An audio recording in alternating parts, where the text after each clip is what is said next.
What's up, everybody? Welcome back to another episode of the Black P.O.E podcast. I am your host, the Black P.O.E.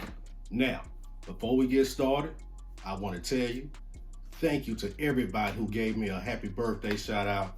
It was my birthday a couple of days ago. I got messages all on Facebook, Instagram, Twitter, text, direct messages, everywhere, flooding in.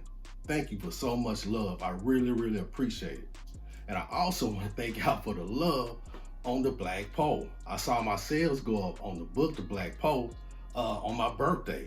So I guess that was a lot of people's way of saying, hey, this is birthday. Let me go ahead and check this book on out. I appreciate that. I see all that. I ain't gonna take that for granted. Thank you so much. Now, let's get to the subject at hand. First of all, this ain't any clickbait. It's exactly what it says. I'm finna talk about a real murder and a ghost situation that happened afterwards. One thing I don't do over here is clickbait. That's just weird to me. I don't understand that. How you can just put some shit up there and then when people get there, it's not really what it is. So what we gonna talk about is actually a story from the book again, Reporter from Hell. We got plenty of time to talk about the Black P.O.E because people just now getting it. I want everybody to go ahead and digest it. When I get the comments and I see, I know, I know you reading it, but Reporter from Hell, I got a real ghost story and murder story based on it. If you know anything what I'm talking about, it's chapter 3, Loretta's Spirit. Now, since this is a real murder that took place, I'm gonna just stay at Loretta. We're gonna keep her name as Loretta. But my grandmother told me this story when I was a little kid. She said on Neal Avenue, the next house next door, it was either in the late 40s or early 50s, a murder took place. She said my mother was a little girl and they was all in the house watching TV. And then my great uncle was there as well, her brother. All of a sudden, they thought it was TV. And then my great uncle was like, no, hold on. Cut that down. And all of a sudden, they heard this woman scream at the top of her lungs with a gurgling scream. The house next door was a shotgun house. It had this big long hallway.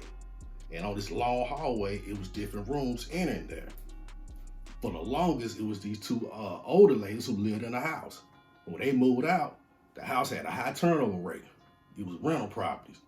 But the reason cause was related to this murder. So what happened was, this lady who got murdered, it was her boyfriend.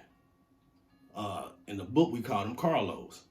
So Carlos came over. He was known for beating on this woman. So this night, he killed her. So he started stabbing her in the back of the house and killed her, stabbing her back all the way to the front of the house. Then she came out on the front porch and bled out. Pool of blood. The whole neighborhood saw it. And that guy went to prison for the rest of his life, I believe, or something happened to him, but he went down. I can relate that story to the new book, The Black P.O.E, chapter 2. It's called Bad Company. The moral of this story I want you to take from this is, be careful of the company you keep. Because something else my grandmother told me is that sometimes when spirits die vitally, they don't leave. They linger around. And the reason she told me this story, I was so little because me and my cousins, we was playing hide and go seek around this house one time when it was empty. The house had just got empty because I sat there all day long and watched them move the stuff out of the house. It was one old lady left. One died and one was left in the house and she moved out. So it was dark outside, but my grandparents was on their front porch.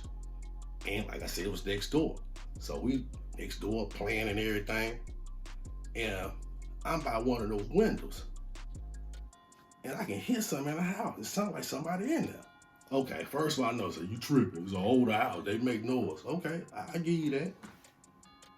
Then my cousins came around me. And one of my friends came around. Everybody was playing the game, hide and seek. And I told everybody to listen. So everybody else put their ear to the glass as well. What we heard was a door opening. Somebody walking. Do. We couldn't even move. We was petrified. You understand?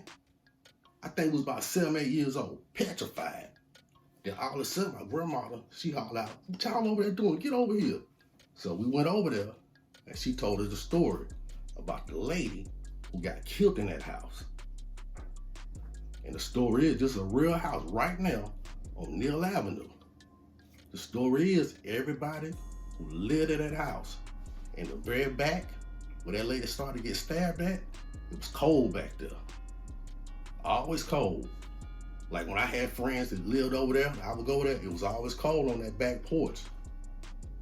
And this is before I heard about this story. And people always heard and saw things on that back porch. Nothing to play with.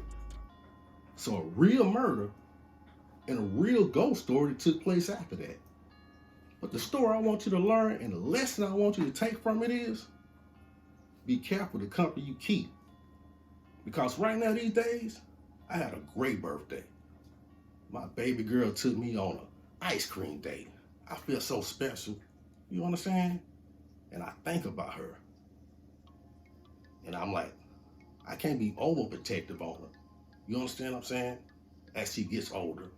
But I just want to protect her at all times. There's too many weirdos and creeps out here. But the thing is, you have to raise a child the right way and let them know these lessons. This goes for men and women. Protect your heart. Because you don't know who you give your heart to can literally stab you in it. Don't play around with it.